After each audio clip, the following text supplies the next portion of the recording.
মা বুঝছি, কিন্তু তাও তুমি তোমার মাইয়া জামাইর একটু বইলা দাও। তুমি বললে বিষয়টা একটু ভালো দেখা যায়, না বললে কেমন দেখা যায় না? হ্যাঁ তো জামাই।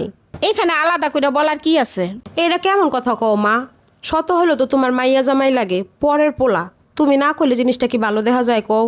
একটু কথা কও মা, তুমি একটু কইয়া দাও, কইলে ভালো হইব।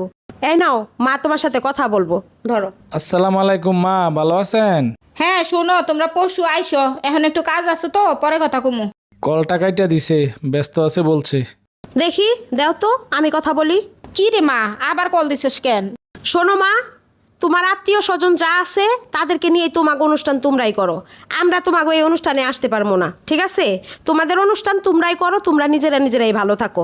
আমার আর ফোন টোন দিও না। আচ্ছা, তুমি এমন করে বলতে এসো কেন? হয়তো মা ব্যস্ত আছে এখন, এই জন্য কেটে দিছে। আচ্ছা তুই এমন করতেছিস কি লেগা? হ্যাঁ তুই ঠিকই বুঝছে যে আমার এখন একটু কাজ আছে। বিয়ে হয়ে গেছে যেমন হয়, তুই নিজের বেশি বড় মনে করতেছস। শোনো মা, কি বুঝাইবা তুমি আমারে? তুমি যতই ব্যস্ত থাকো, শোনো, আমি তোমার দূর সম্পর্কের কেউ না। আমি তোমার মেয়ে, আর আমার স্বামী সে তোমার মেয়ে জামাই।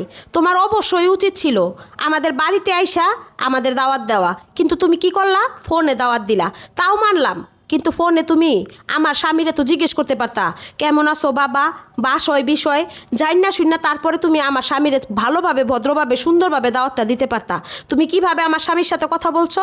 একটু সম্মান পর্যন্ত করো নাই। যেইখানে আমার স্বামীর সম্মান নাই, সে জায়গায় আমি কেমনে আসি মা তোমাদের বাসায়?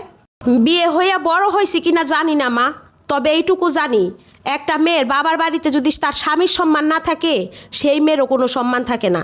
আর যেখানে স্বামীর সম্মান নাই, সেখানে স্ত্রীরও সম্মান নেই। আমার স্বামীর সম্মানই আমার কাছে সবচেয়ে বড় মা। তোমরা হয়তো জন্ম দিছো, কিন্তু আমার স্বামী আমার জীবনের সব কিছু। আমার স্বামীর যেখানে সম্মান নাই, সেইখানে আমি কখনোই যাব না।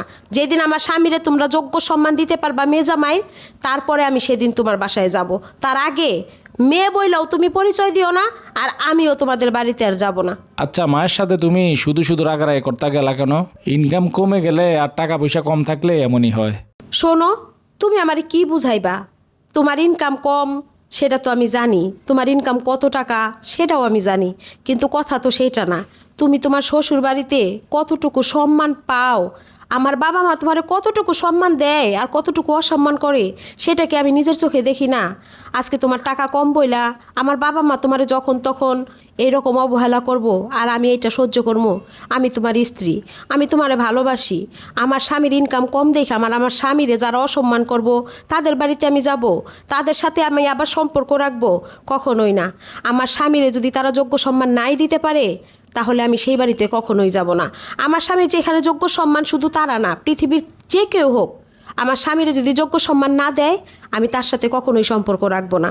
আরে বউ, টাকা পয়সা না থাকলে ছেলেদেরও সম্মান থাকে না, কেউ দামও দেয় না। কিন্তু একজন স্ত্রী যদি তার পাশে থেকে সাপোর্ট দেয়, তাহলে যে কোনো পরিস্থিতিতে ছেলেরা মানসিকভাবে শান্তি পায়, শান্তিতে থাকতে পারে। একটা কথা মনে রাখো, একটা মেয়ের জীবনের সবচেয়ে দামি সম্পদ হচ্ছে স্বামী, তার ইনকাম না। আর সেই দামি সম্পদের উপরে যখন কেউ অবহেলা করে, তখন কোনো মেয়ে সহ্য করতে পারে না।